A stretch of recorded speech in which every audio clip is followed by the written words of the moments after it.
Hola, bona tarda. Bé, venim a comentar els temes rellevants per a la CUP aquesta setmana. Demà hi ha ple al Parlament. Com ja vam anunciar, de fet, fa dues rodes de premsa, 2 setmanes, i vam materialitzar en el darrer ple en forma d'interpel·lació. La CUP porta una moció,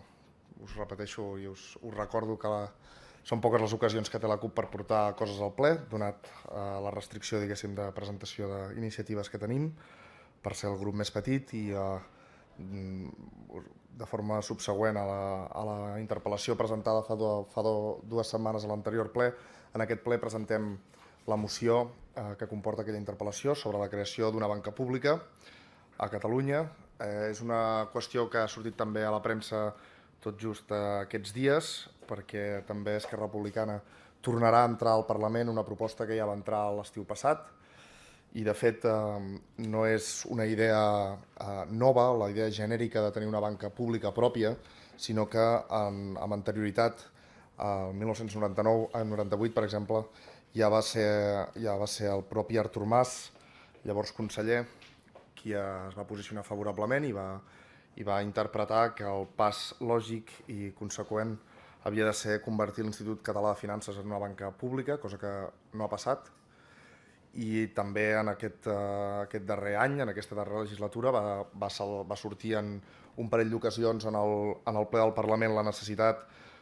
altra vegada, de convertir l'Institut Català de Finances en una banca pública per dotar-se d'instruments de crèdit propis que poguessin, amb entitat jurídica pròpia d'entitat de crèdit, poguessin anar a buscar en els mercats internacionals finançament i facilitar el líquid per a l'economia productiva a Catalunya. Nosaltres vam fer la interpel·lació fa 2 setmanes i ara presentem aquesta moció, bàsicament amb un concepte substancialment diferent, però que va encarat a dotar d'una mateixa estructura, en tot cas amb dimensions diferents segons respecte a aquestes que acabo d'anomenar, perquè la proposta de la CUP és bàsicament reclamar el que és nostre, que és la principal caixa catalana nacionalitzada i pagada amb diners públics. Això és Catalunya Banc, Catalunya Caixa, i amb ella tots els actius immobiliaris que el Sareb, el banc dolent creat pel Partit Popular, té en territori català i amb entitats de crèdit, entitats bancàries amb seu social a Catalunya, recuperar-los per posar-los a disposició de l'estat d'extrema necessitat en què viu la nostra societat i de l'estat permanent de desnonament en què s'expulsa a milers de famílies a diari de les seves cases. No només per això ho volem, sinó que ho volem també per dotar l'Institut Català de Finances, junt amb Catalunya Banc, crear, i amb Avalis, que és un altre instrument de la Generalitat de Catalunya, crear una estructura prou potent com per competir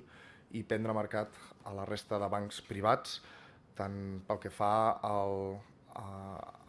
la captació d'estalvi propi, d'estalvi domèstic, com a proporcionar líquid, per tant crèdit per a l'economia productiva i que a més demanem que sigui un model de banc democràtic sota control popular i que jugui en termes d'economia ètica, d'economia cooperativa i d'economia productiva, i no jugui al joc que han jugat totes les caixes d'estalvi, malgrat tenir el control dels partits polítics als seus consells d'administració, no jugui a l'especulació i no jugui a fer diners posant en risc l'economia, sinó que treballi pel benestar de la majoria. Aquesta és la proposta que presenta en el ple que comença demà i que probablement la moció en concret se substanciarà dijous. És la proposta que presenta la candidatura Unitat Popular Alternativa d'Esquerres i esperem que sigui presa en consideració i pugui ser acordada la creació d'aquesta banca pública.